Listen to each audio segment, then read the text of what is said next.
Hello, and welcome to round 2 of the Parenting Roundabout podcast. I'm Catherine Aleko, and I'm here with Terry Morrow. Say hi, Terry. Hello. Usually on this podcast, we talk about parenting issues, but once a week, Terry and I like to get together to discuss TV, movies, books, and other entertainment topics, because it's nice to talk about something other than parenting for a change. Yes. Although, we're not going to be nice when we talk about... When we talk about the West Wing episode we are going here to be, today. this will be our complaining and obsessing episode all rolled into one. Right, exactly. But before we get to that, So You Think You Can Dance. On So You Think You Can Dance, Kat told us at the beginning of the show that anything could happen. Anything could happen. Anything at all. And in the shock of the century... Yes. Poor Eddie was sent home. Yes. Anything did not include him staying for another week. We could pretty much have predicted that. Yeah. And it's too bad because, I mean, I think he did so much better in this week's dance, which, you know, it's thrashing contemporary, so never going to be my favorite. Sophie was fantastic in that thing. And I was a little worried because a lot of Eddie's part was throwing her into the air and then, you know. Right. Catching her, I guess, or at least launching her appropriately. Launching her out, yeah. Mm-hmm. and it looked pretty good. It looked like he did it. Yeah. I was a little holding my breath there a little bit for her that there wasn't any, disaster. But I thought he did very good. So I think he went out on a good week. You know, I don't think that they necessarily should have saved him because of that. Right. But it was a much better send off than last week. Yes, last week's crazy neon. Sushi situation. I was happy for him that he had a challenge this last week and he met it and he did himself proud and your time here is done. Right. And, Stephanie, I think she was fine. I don't necessarily know that she needed to go, but I don't know which of the other girls I would necessarily have sent in her place. When you start with so few, it's just really hard. And I really liked Stephanie's jive that started off the show. That jive was great, but you know what? I was looking at Gino. Yeah, I think he was the and it's actually her style. You know, I'm not sure about this thing where we say, well, this is your style and this isn't your style, because by now these kids are cross-training like heck to get on the show, right? So there's nobody who's never done this stuff before. Right. But yeah, he certainly gave an energetic performance. So. Gino. Yes. In the jive. Gino in the jive. Yeah, I always like the jive. Right. It's always one of my favorites. Yeah, that was very enjoyable. I haven't been all that crazy about Emma and Sasha's choreography on this show so far. It's all seemed needlessly hard, but this one was fun. And they both seemed up to it, which was nice. Mm-hmm. And they definitely pulled it off. Yeah. The 2 hip-hop numbers, I'm an old white lady. I don't really get it. I'll take the judge's word for whether it was good or not. I thought Bailey and Mariah are just going to be completely adorable no matter what they do. Right. They, they're both fun to watch and they work well together. And, I think I expect them to be on for a while. Mm-hmm. But the other one, who was it? It was Benjamin Anna. And Anna had the other one. And yeah, okay. I can look at the jive and I can say, that's good dancing. I look at that and I go, oh, okay. Right, if you say so. Yeah, well, and that was another one like, well, Anna, we expected a lot out of you because it was your style. Yes. Yeah. So so you have to wonder well, let's talk about all the dances before we talk about the judging and the mysteries of So You Think You Can Dance. So the other one, I'm familiar with You Can Leave Your Hat On. I've actually mostly heard Randy Newman sing it because I think he has it on one of his albums. And I get the idea of putting a jazz dance to it. And yeah, it is kind of Fosse-y.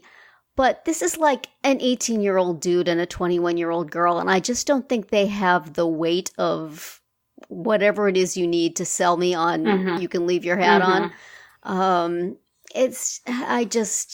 I didn't think the choreography was that good. And but again, speaking as a completely uninformed person. So people who know choreography, it was probably spectacular. But I was uncomfortable through the whole thing. Yeah, I mean, as an equally uninformed person, I didn't love the choreography either. Like, it looked just sort of awkward to me. It did. And if you're, you can take off your coat and she takes off her coat. It's like, we're being a little bit literal here. I was glad that she left the hat on, but it just was uncomfortable. It wasn't that either of them was bad. Maybe the choreography was fine. I think it may just have been, I would have bought it more with a couple of older dancers who kind of had a little more, I guess, weight to their sexy performances. Right. I'm not sure exactly how to describe it, but... No, I think I understand what you're saying. Yeah, it just seems like they could have done better for those kids. Right. And I don't want to say anything bad about any of the dancers because I feel terrible. I'm following them on Instagram and they're talking about people who are saying hateful things to them. And it's like, they're babies. They're like I think almost all 18 and 19. And I think Madison is the oldest at 21. And that's so young. Yeah. And look at this great thing they've accomplished by getting on this show. So it would be nice if the choreographers would give them stuff to make them shine. Mm-hmm. I don't know. So, mostly enjoyable dancing. And I really, the opening number, I liked a lot. The way they were the way the choreographer used them as like one unit. Yeah. All connected and except for at the very end when they all took their shirts off, I was like, whatever. Yeah. But, I enjoyed I just thought it was very creative. Interesting to watch. Yeah. And you could see the degree of difficulty involved, and it was age appropriate, and so yeah, it was Harry Styles from One Direction singing. Although he's probably like 30. Yeah, he's probably that's an true. Elderly gentleman of 30 years old. Oh yeah, my mom listened to that. Right. Yeah. So I'm struggling to understand the way these eliminations are going. Because, all right, first off, we always have to eliminate one guy and one girl, which I guess has always been the way it is. But the people with the least amount of votes could be two guys. Yeah. And yet some girl who got more votes is going to have to go home just to balance it out, which is too bad. Yeah. And then we have this judges save thing, which, I think is maybe partially to address this situation of people going home on a night when they did something spectacular. Mm-hmm. So I would not be at all surprised if we see this on Dancing with the Stars also. Because, so they could have kept Juan Pablo. Right. But, yeah.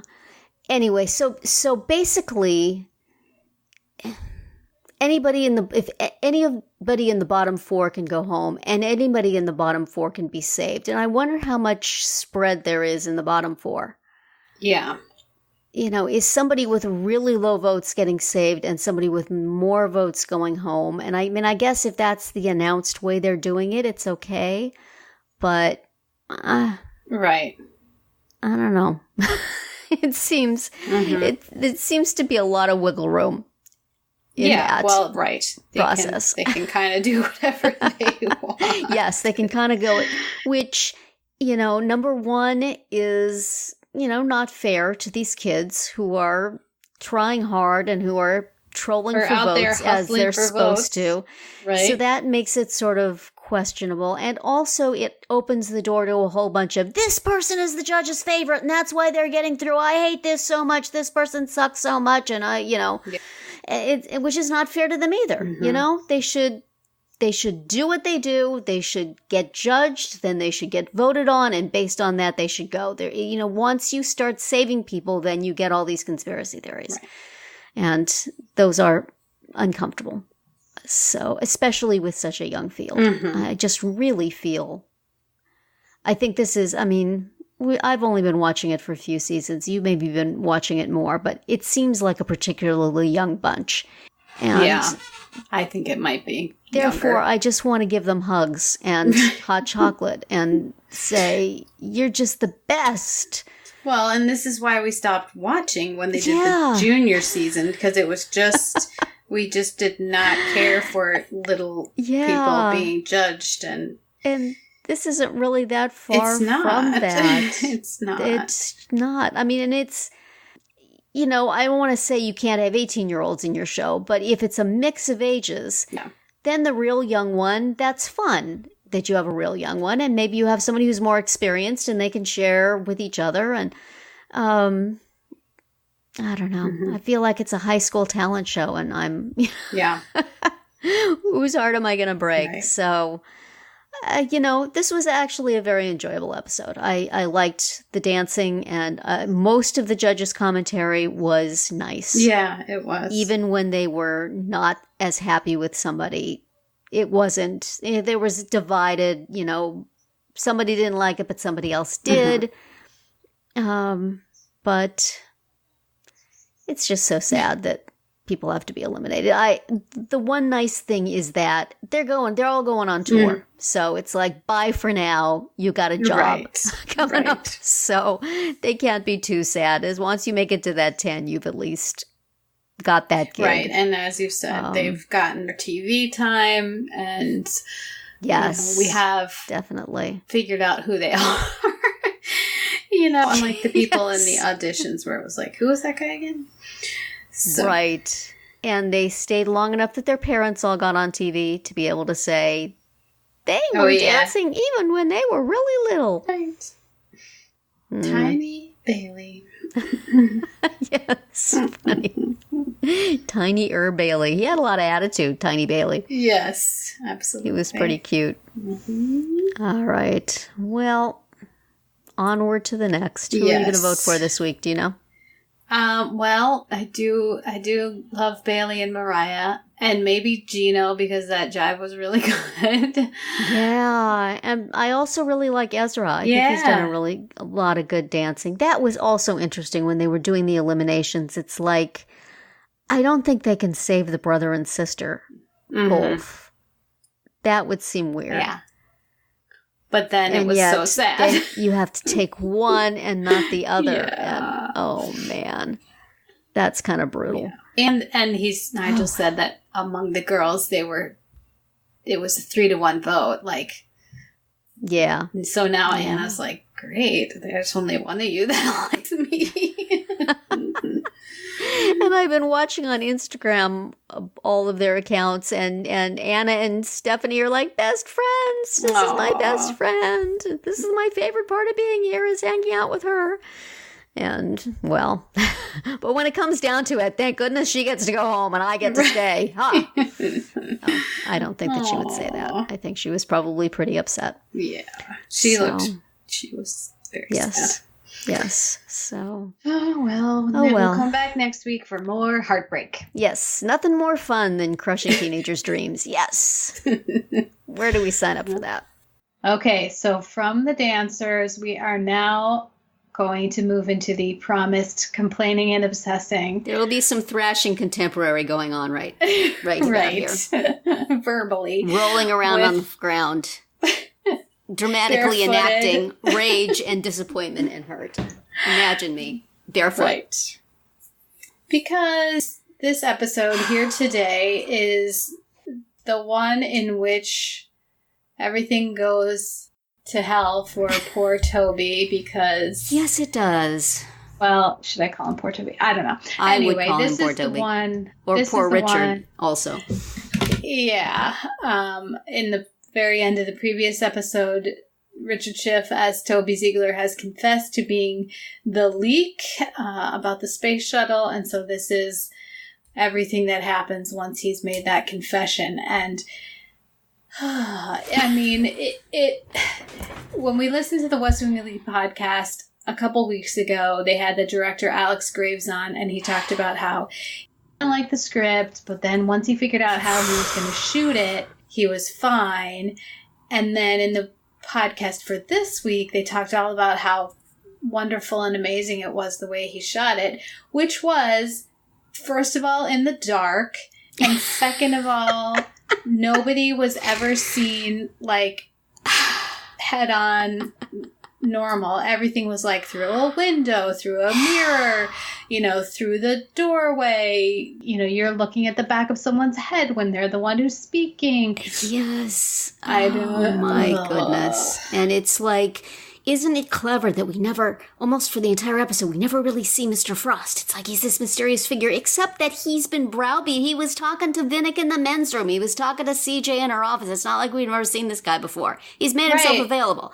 So it was just all so self-consciously, okay, what's a non-typical way we can shoot this scene? I know, let's do it from the floor, from under the desk, and look up CJ's skirt. They didn't do that one, thank God, but I think it was probably on the list. Uh-huh. It's just, I didn't remember until you just said it, that Alex Graves said he had a problem with the script until he figured out how to shoot it. And I think this is the way it went. He read the script and he said, oh my goodness, this is the worst pile of steaming faux Sorkin we have had in the years since Aaron has left. There is even the best actors in the world are not going to be able to make this work. The only hope is that if I do enough weird camera angles and shots, that's what everybody will be talking about. CJ is practically singing Gilbert and Sullivan to the guy in the sit room, the who we all hate. Right, Hutchinson. And Kate is making little cutesy quips. There is no way two professional women in that very testosterone-heavy sit room would be doing any of that. Uh-huh. But I know, let's shoot it from the light fixture. Let's shoot it through the back of the... Just like, the script was horrible. The writing was so bad. And... Not to mention the plot development. And the plot, I'm not even getting to the plot development yet. Just, it's been difficult. The writers have been having difficulty with the language for a long time. Mm-hmm. This was, I think, the worst. There was just so much. Poor Allison Janney had to say these lines, which... Given the emotional nature of the time, if you are not in the mood for Hutchinson to be giving you lip, I don't think that you're going to go off into a 5-minute circuitous word salad to tell him that. It was just awful. It was awful from beginning to end. It was awful because I don't like what they did for Toby, and I don't believe a word of it. It was awful because if you were going to have Bartlett be nasty to him, then let Bartlett be nasty to him. Man, I want there to be blood on the floor. I want there to be sweat flung about. I want 17 people again. Mm-hmm. I don't want this sort of, they have on the script that I need to say these nasty things, so I'm just going to read them off the piece of paper and then send him on his way. It's just everything about it was wrong. But in an effort to be a more positive person, as I am trying to do, I would like to call out a few things in this episode that I enjoyed. I hugely enjoyed the moment where Toby is escorted to the Roosevelt room and they have to clear out a meeting. And the people having the meeting are like, we had this room. There was nothing else on the schedule. And then they say, get out. And then they all gather up their donuts and cups of coffee and pieces of paper. Right. And take a little bit of business getting out of the room. I enjoyed that. That was shot normally. So I enjoyed that very much. Actually. We didn't have a coffee cup cam as they left. I enjoyed...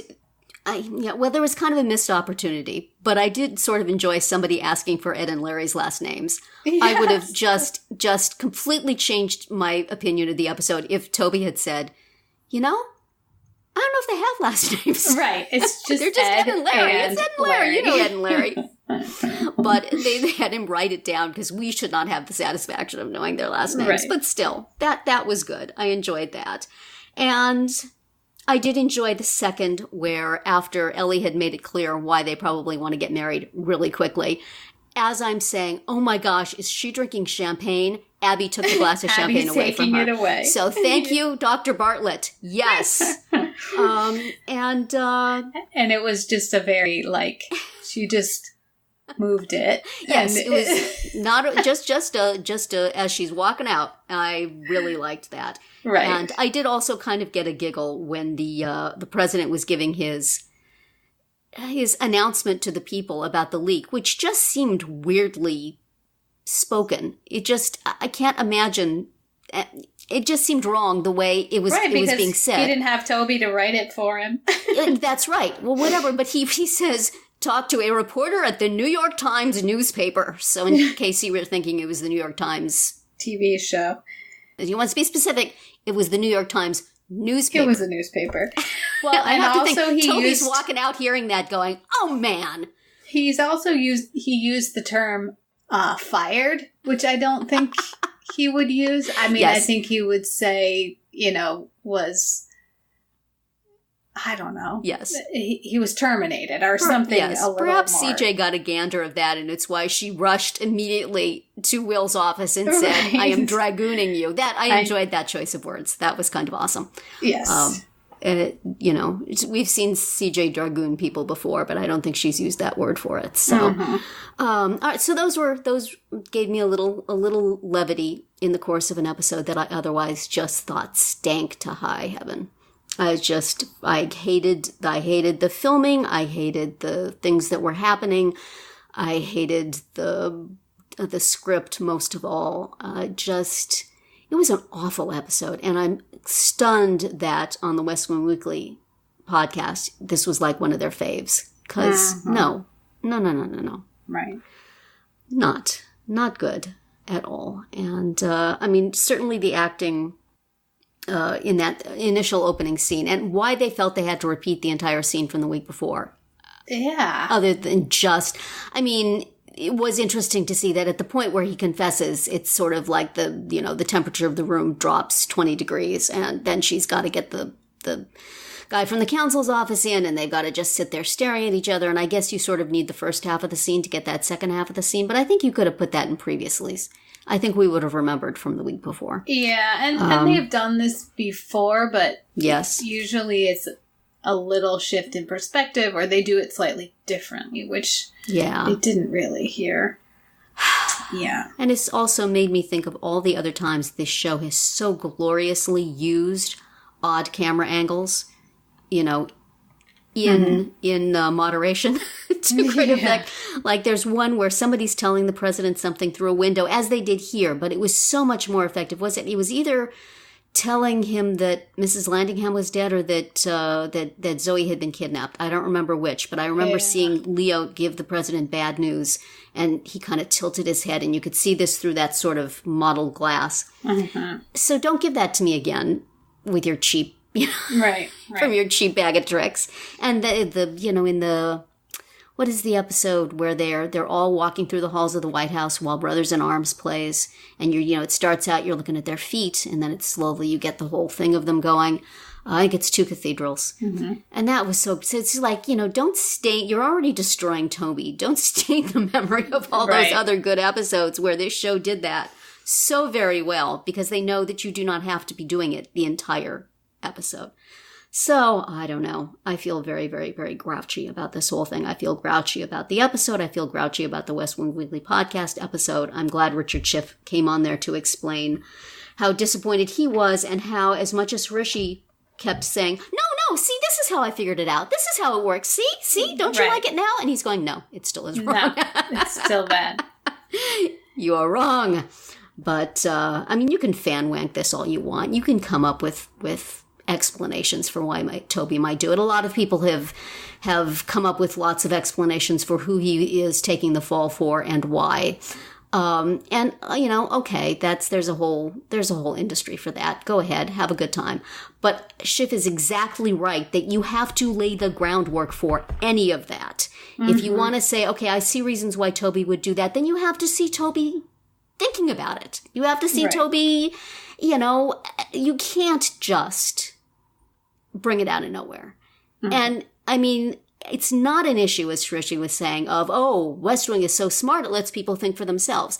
I don't mind thinking for myself. I don't have to script for myself. I don't have to have scenes in my mind that they skipped over. It's plot, it's character development. You can't skip character development. And this is a character that we have known for 7 seasons. Exactly. You can't change how he behaves at this 11th hour. You cannot. It would have taken one scene of him talking to somebody about it, or one scene of him watching something on TV about it and looking concerned.